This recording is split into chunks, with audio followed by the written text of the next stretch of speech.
Bienvenida a esta exploración de hoy. Tenemos aquí unos fragmentos muy interesantes de Rebelión en la Granja, de George Orwell, y también partes de un prefacio que escribió él mismo, muy revelador. Sí, un material fascinante. Las fuentes que tenemos. Bueno, incluyen esas reflexiones de Orwell sobre la libertad intelectual, ¿no? La autocensura, ese clima prosoviético que él percibía en Gran Bretaña. Ajá.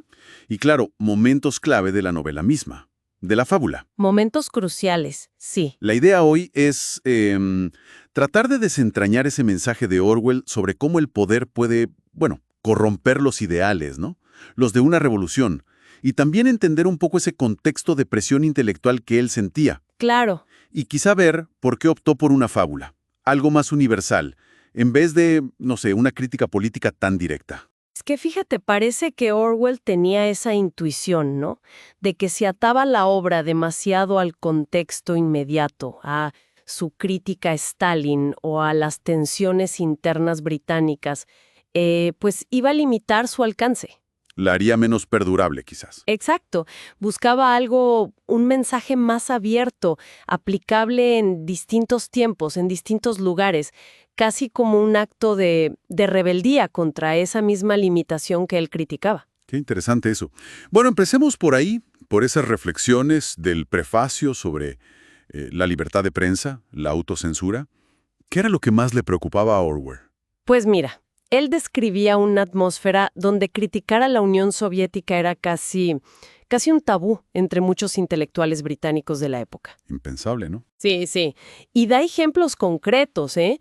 Menciona la diferencia en cómo los medios trataban, por ejemplo, a Tito y a Mikhailovich en Yugoslavia, o cómo se frenó la publicación de la biografía de Stalin que había escrito Trotsky justo cuando la URSS entra en la guerra como aliada.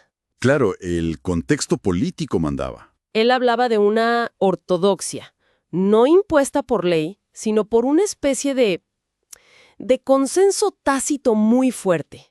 Ciertas verdades eran simplemente inoportunas. Esa idea de la ortodoxia no oficial es potente. Y si ese era el clima, pues es inevitable buscar cómo se refleja eso en la trama de la granja. ¿Cómo arranca todo? El ideal inicial. Claro, la novela empieza con ese sueño utópico del viejo mayor. Un mundo animal libre de humanos, basado en la igualdad, la hermandad. El paraíso animal. Algo así. Y se establecen reglas muy claras. Los 7 mandamientos. Cosas como ningún animal matará a otro animal. O todos los animales son iguales. Y un rechazo total a los vicios humanos. Las camas, el alcohol, la ropa. Un punto de partida muy luminoso. Pero la cosa empieza a torcerse pronto, ¿no? Con los cerdos, Napoleón y Snowball tomando el control. ¿Cómo entra esa primera grieta? Empieza de forma muy sutil, casi imperceptible. La leche y las manzanas. Bueno, se las quedan los cerdos. Ah, el primer privilegio. Exacto. Y Squealer, que es el propagandista, lo justifica diciendo que son esenciales para su trabajo cerebral. Después ya viene la disputa más grande por el molino de viento. Snowball representa como la innovación, el progreso. ¿Y Napoleón? Napoleón es más de control, de poder inmediato. Y esa tensión culmina con la expulsión de Snowball, ¿verdad? Un punto de inflexión total. Totalmente. Napoleón usa la fuerza bruta, los perros que había creado en secreto, para quitarse de en medio a su rival. Y ahí mismo elimina las asambleas, la democracia animal, digamos. Se acabó el debate. Se acabó. Y a partir de entonces, la propaganda se dispara. Snowball se convierte en el chivo expiatorio para todo. Un traidor desde el principio, según la nueva versión oficial. La historia se reescribe activamente. Manipulan el pasado con Snowball, pero también manipulan el presente, las reglas. Los mandamientos originales, ¿qué pasa con ellos? Los van retorciendo. Añaden palabras clave que cambian todo el significado. Ningún animal matará a otro animal, sin causa. Ah, claro, el sin causa. O ningún animal dormirá en una cama, con sábanas. Y así, poco a poco, los cerdos terminan adoptando todos los hábitos humanos. Viven en la casa, duermen en camas, comercian, beben whisky. Y me imagino que para mantener todo eso necesitan mano dura. Claro, instauran un régimen de terror. Hay purgas, confesiones forzadas, ejecuciones públicas para mantener a todos a raya. El caso de Boxer el caballo Ah. es muy duro en ese sentido. Uf, sí. Boxer es el símbolo del trabajador explotado hasta el límite. Su lealtad es total, ¿no? Sus lemas, Napoleón siempre tiene razón, trabajaré más fuerte, Siempre fiel. siempre.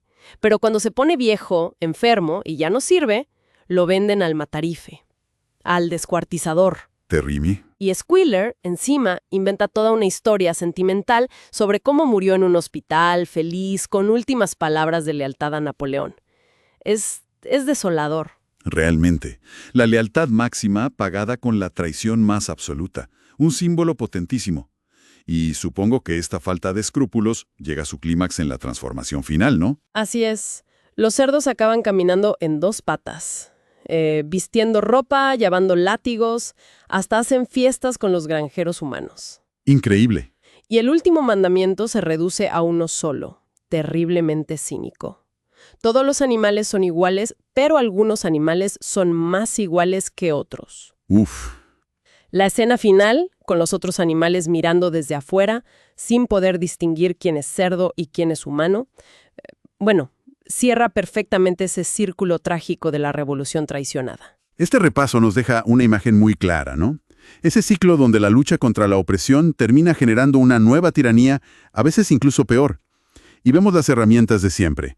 El control de la información, el miedo, la propaganda. La corrupción que parece venir con el poder absoluto. Exacto.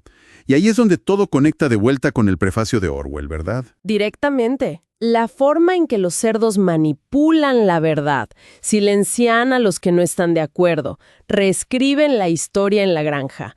Es un espejo de esa autocensura y esa ortodoxia intelectual que Orwell veía y criticaba en su propio mundo.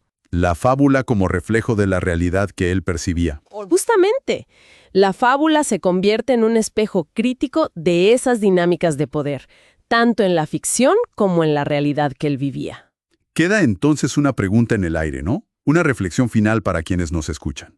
Más allá de las referencias históricas concretas a la Revolución Rusa, al estalinismo, ¿de qué maneras resuenan hoy esos mecanismos de control? La manipulación del lenguaje, la concentración de poder, esa erosión de la verdad que Orwell describió tan agudamente. ¿Dónde vemos hoy ecos, quizá sutiles, quizá no tanto, de rebelión en la granja en nuestro presente?